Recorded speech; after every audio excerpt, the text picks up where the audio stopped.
भगवते वासुदेवाय नमः। आप सबको मेरा प्यार भरा नमस्कार। तो आइए जानते हैं कि एकादशी का व्रत जो हम महिलाएं हमारी प्यारी बहनें रखती हैं वो उसकी पीछे की क्या कहानी है, वो किस प्रकार उत्पन्न हुई है, किसने ये पहले व्रत रखा है।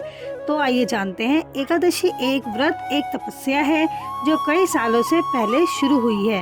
एक बार भगवान नारायण विश्राम कर रहे थे तो मुंडनप नामक राक्षस ने भगवान को युद्ध के लिए चुनौती दी।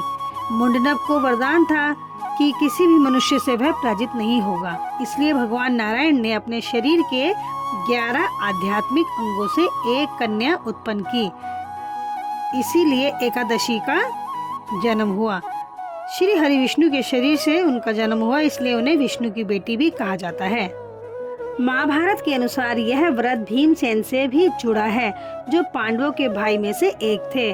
भीम को भोजन का बड़ा शौक था।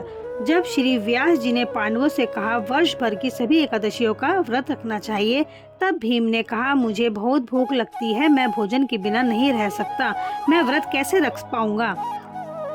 तब व्यास जी ने उन्हें सलाह दी कि 24 एकादशियों में, जो साल में 24 एकादशी आती है, उनमें से आप एक निर्जला एकादशी भी कर लेंगे तो आपको पुण्य फल की प्राप्ति होगी, मोक्ष प्राप्त होगा। तब से भीमसेन ने ये व्रत रखना शुरू किया और इस एकादशी को भीमसेनी एकादशी भी कहा जाता है। यह व्रत सबसे कठोर लेकिन सबसे पुण्य फल देने वाला कहलाता है।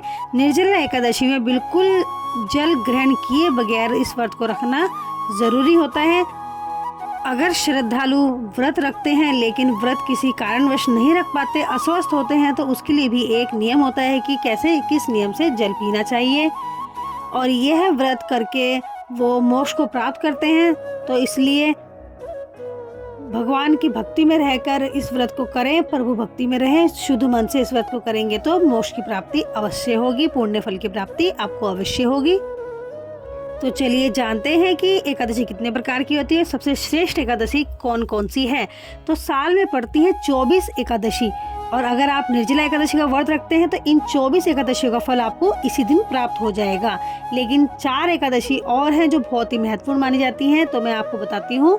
सबसे पहली है निर्जला एकादशी। यह ज्येष्ठ शुक्ल एकादशी भी कहलाती है, निर्जला एकादशी भी कहलाती है और भीमसेनी एकादशी भी कहलाती है, क्योंकि ये ज्येष्ठ माह की एकादशी मानी जाती है, उसी समय ये पड़ती है।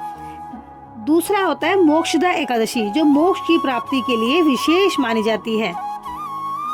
तीसरी एकादशी है पाप मोचनी एकादशी, जो चैत्र माह के कृष्ण पक्ष में पड़ती है। इसे भी सभी पापों को मिटा देने वाली एकादशी माना जाता है। चौथी है देव उठनी एकादशी, इसे देव प्रबोधनी एकादशी भी कहते हैं। इस दिन विवाह या अन्य शुभ कार्य करने की शुरुआत की जाती है। ये चारों एकादशियां साल में महत्वपूर्ण स्थान रखती हैं और विभिन्न धार्मिक अनुष्ठानों के लिए भी जानी जाती हैं।